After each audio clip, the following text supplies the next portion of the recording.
Game of Thrones Winter is Coming isn't just an introduction, it's a total masterclass in setting a very, very big table for an epic story. Okay, let's dive in and see how they pulled it off. At its heart, this first hour is really all about one thing: tension. We're shown a kingdom that looks peaceful on the surface, years after a big rebellion. But that peace? It's incredibly fragile. Think of it like a thin sheet of ice over a raging river, just waiting to crack.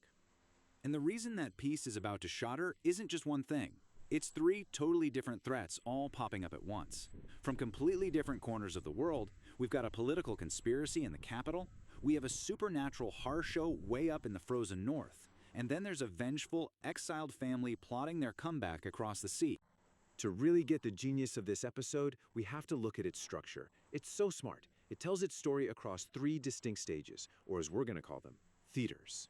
This is basically the roadmap for the whole conflict. You've got the ancient, almost world-ending threat up beyond the wall, then there's the human political game down in Westeros, and finally, all the way over in Essos, you have the exiled queen dreaming of conquest.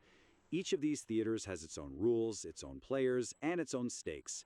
So let's start at the very top of the map. All right, first up, Theater 1, The Ancient Threat. You know what's so brilliant is the show doesn't open with kings and fancy courts. Nope, it opens with pure horror. We're thrown right into these frozen woods with the Night's Watch, and we come face to face with the Walking Dead and those terrifying White Walkers. Now here's the key. From the very first scene, we, the audience, know about this massive, supernatural threat that almost every single character in the story is about to completely ignore. So while that icy terror is just looming up there, let's head south to a different kind of cold. Theater 2, the political game. This is where the threat isn't magic, it's all about human ambition. And right at the center of this game, we meet who we think are our main heroes, House Stark. They're basically set up as the moral compass of this world. This is a family where honor isn't just a word, it's the code they live and die by. And for now, they seem pretty safe, tucked away in their fortress of Winterfell.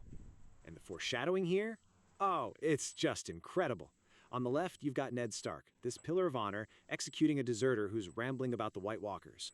Ned just writes it off as madness. And right there, we see his rigid, practical mind makes him tragically blind to the real war. Then, on the right, the Starks find a dead direwolf, their family symbol, killed by a stag, the symbol of the king's house. I mean, the show is practically screaming at us. Getting mixed up with the South is going to be deadly for the Stark. And speak of the devil, the South arrives. King Robert Baratheon comes to Winterfell with an offer that Ned really can't refuse: become the Hand of the King, the second most powerful guy in the kingdom.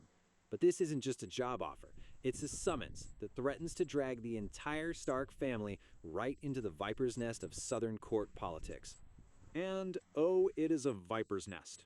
While Ned is thinking about the offer, we get a peek behind the curtain. We find out the Queen, Cersei Lannister, has a really dark secret with their twin brother. And even more important, a secret letter shows up for Ned's wife that accuses the Lannisters of murdering the last Hand of the King. All of a sudden, this job offer turns into a high-stakes murder investigation.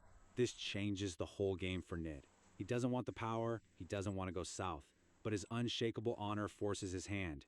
He accepts the king's offer, not to run the country, but to find out who killed his friend. He's basically walking into the lion's den to find a killer, and all he's got is his sense of duty. Okay, so we've got a supernatural war brewing in the north and a political murder mystery kicking off in the south. But there's one more major piece on the board, an entire ocean away. Let's move to our final stage, Theater 3, The Exiled Queen. So across the Narrow Sea, we meet Daenerys and Viserys Targaryen. They're the last survivors of the old dynasty that King Robert kicked out, and their goal is simple: revenge and taking back their throne.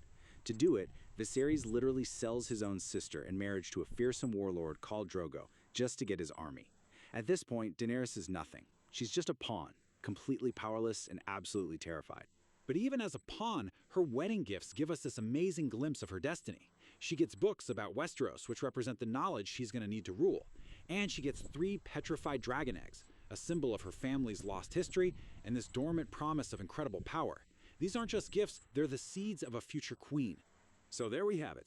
The pieces are in place across all 3 theaters. The board is set. Now, all it's going to take is one single decisive move to knock over that first domino and set this whole thing on fire.